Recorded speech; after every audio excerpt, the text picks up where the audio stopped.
Hello friends and welcome back to my channel again. প্রায় 1 মাস পর আমি আবার একটা ব্লগ ছাড়ছি। কিছু পার্সোনাল রিজনস ছিল, শারীরিক বা অন্য কিছু, যার জন্য করে উঠতে পারিনি। অক্টোবরে অনেক কিছু ঘটে গেছে, লাইক দুর্গা পুজো, আমার মেয়ের জন্মদিন। সো এখন আমি যদি একটা স্ট্রেস দুর্গা পুজো একদিন করে করি, তো আমি চাই সব কিছুর একটা করে ক্লিপিংস আপনাদের সঙ্গে শেয়ার করতে। সো সেই সুন্দর মুহূর্তগুলোর কিছু কিছু মুহূর্ত ধরে একটা ব্লগ করে আপনাদের সঙ্গে আজকে শেয়ার করছি। হোপফুলি আপনারা এনজয় করবেন। আর এবার এত গ্যাপ না দিয়ে চেষ্টা করবো খুব তাড়াতাড়ি করে আপনাদের সামনে ব্লগ আনা। এই যে মায়ের দুর্গার ছবিটা দেখতে পাচ্ছেন, এটা হচ্ছে আমার শ্বশুরবাড়ি ধুবড়ি আসামের ঠাকুরের ছবি, মা দুর্গার ছবি। আমি সেই মা দুর্গার ছবিকেই রেখে পুজো করি, একটু ভোগ দিই। দুর্গা ঠাকুর তো দেখতে যাই, কিন্তু এইটুকুনি করলে যেন আমার কোথাও একটা মনের শান্তি হয়। তো বেসিক জিনিস ছিল লুচি, আলুর দম, চাটনি, পায়েস, এটুকুনি করেই মাকে দিয়েছিলাম। কোনো রীতিনীতি মেনে তো নয়, নিজের মতো করে মন থেকে করেছিলাম পুজো, করি প্রত্যেক বছর। সো এটা করলাম। তারপর তো যাবো হন্সলায় প্রবাসী দুর্গা পুজো দেখতে, কারণ এটা খুব আমাদের হন্সলাতে খুব এন্টারটেনমেন্ট হয় এখানে, লাইক খুব ভালো লাগে, কারণ বাড়ির এত সামনে আর উইকেন্ডে পুজো হয় এদের। What ever happens in India doesn't matter, এখানে উইকেন্ডে পুজো।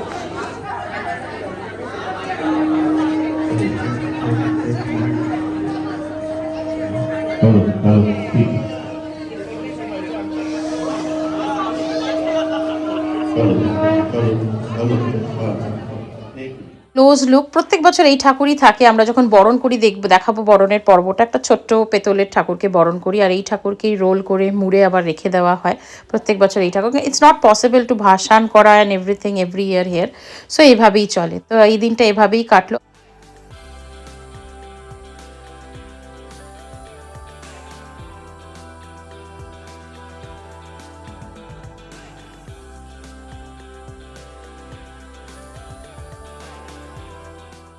আর যেটা আপনাদের বলেছিলাম, দেখুন ধুবড়ির এবার 164 বছরের আমাদের বাড়ির দুর্গা পুজো।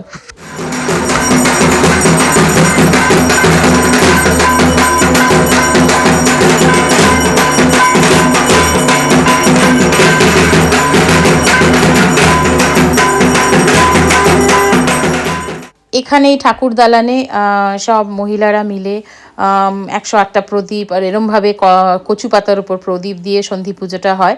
এখানে সবাই আমার কেউ না কেউ, মানে ভাসুর, যা, কাকিমা, জেঠিমা, বাট সরি এত আত্মীয় স্বজন। আর আমি গেছি 2-4 বার, সো আমি বলতে পারছি না, বাট আমি মিস করি। যেহেতু 4 বার গেছি, আমি ভীষণ এনজয় করেছি আফটার আমার বিয়ে আর কি।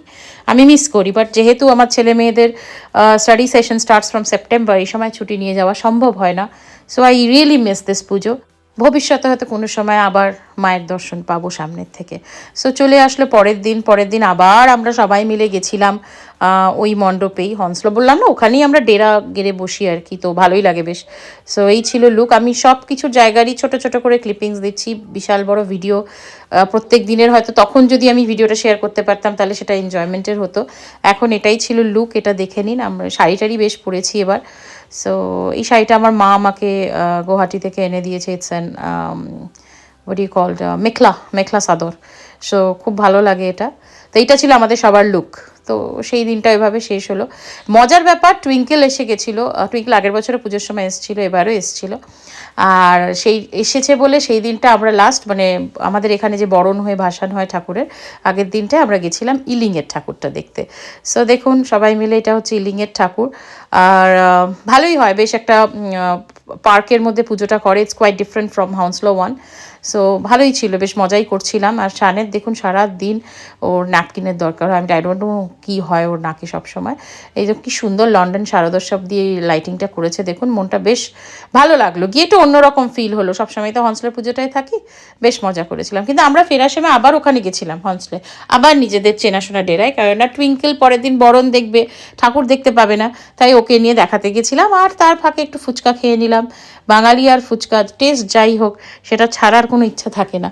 সো আমরা সবাই মিলে খাওয়া দাওয়া করে আবার চলে আসলাম, কারণ পরের দিন আবার পৌঁছে যেতে হবে বরণ করতে। এই দেখুন, এটা ছিল আমাদের সেই দিনকার লুকটা। আর পেছনে ঠাকুর মূর্তি দেখুন, এটাও খুব সুন্দর, আমাদের খুব ভালো লেগেছিলো এটা। সো এবার পরের দিন বরণে আমরা সব সাবেকি সেজে যাব। দেখুন চলে এসছি। আমি একটা লাল ঢাকাই পরেছি, ও সুন্দর একটা সাদার মধ্যে লাল পাড় শাড়ি পরেছে। So this is a very pretty moment, আমার খুব ভালো লাগে বরণ করাটা। আর যেহেতু শানে স্কুল ছিল, তো রোজকে সামলানোর জন্য বেচারা শানও বরকে শান বলছি, আমার হাজব্যান্ডও গেছিলো। আর বরণ এখানে বললাম না আগে আপনাদের, দেখুন এখানে এভাবেই হয়, একটা ছোট্ট পেতলের দুর্গা থাকে, সেখানেই বরণ হয়, কারণ এই ঠাকুরকে নোংরা করা যায় না। সো বরণের পর্বটা সারা হলো। তারপর সব থেকে মজার পর্বটা আসে বরণের দিনে। ঠাকুর বরণ করা তো অফকোর্স মজা আছে, কিন্তু তার থেকেও বেশি মজার যেটা মোমেন্ট আমার আর টুইঙ্কেলের কাছে, সেটা আপনারা এক্ষুনি দেখতে পাবেন।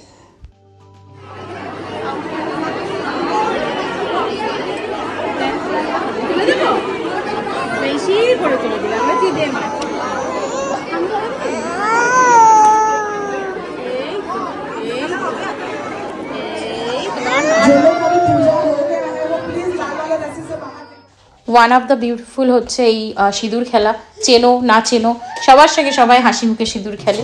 আর নেক্সট এই নাচ,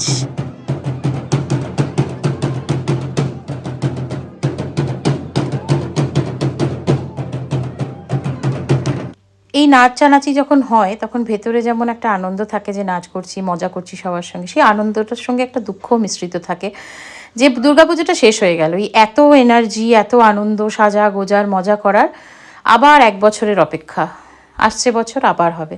আশা করি আমরা সবাই আবার আনন্দ করতে পারবো। আর তারপরেই না ঠিক এই ভাসান বা বরণ যাই বলুন, তার ঠিক একদিন পরেই ছিল আমার মেয়ের বার্থডে। সো আগের দিন রাতে টুইঙ্কেল বসে বসে সব রিটার্ন গিফটগুলো, আচ্ছা আগের বার তো ব্লগে আপনাদের সঙ্গে আলাপই করিয়েছি, আমার ছোট বোন, সো ও আসে আগের বছর, ও এখানে পড়তে এসেছিলো, বাই দ্য ওয়ে ও গ্র্যাজুয়েশনও হয়ে গেছে, so she is a lady now. So এসছিল বাড়িতে জন্মদিন আর পুজো দুটোই সেলিব্রেট করতে।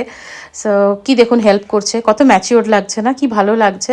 But reality check is she is not so matured, trust me, she is not. ওইখানে বসে এইসব করছে, হেল্প করছে, ফুলদিকে প্রচণ্ড হেল্প চলছে, দেখে আপনারা মনে করবেন কি বলছেন, লুকসে কত ম্যাচিওরিটি, তারপর কি সুন্দর হেল্প করছে। একটু পরেই একটা জিনিস দেখতে পারবেন, যেটা দেখলে আপনারা বুঝে যাবেন যে কোনো অ্যাঙ্গেল দিয়েই ওর মধ্যে ম্যাচিওরিটি বলে কিছু নেই। ওর inner child is still a child, বেড়ে ওঠেনি ও এখনও। আর সেটা হচ্ছিল এটা ডাঙ্কি সিনেমার একটা গানের সঙ্গে বঞ্জিকে কোলে নিয়ে মাসির নাচের স্টেপ চলছে। বাই দ্য ওয়ে এই যে জাম্পারটা পরে আছে, এই পুরো একটা প্যান্ট আছে, সেটা ওটা এখন বড় হচ্ছে, তো এটা ওর মাসি ওকে গিফট, আরও প্রচুর গিফটস আছে।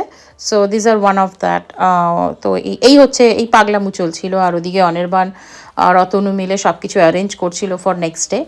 সো ইয়া মজা চলছে, হই হই চলছে।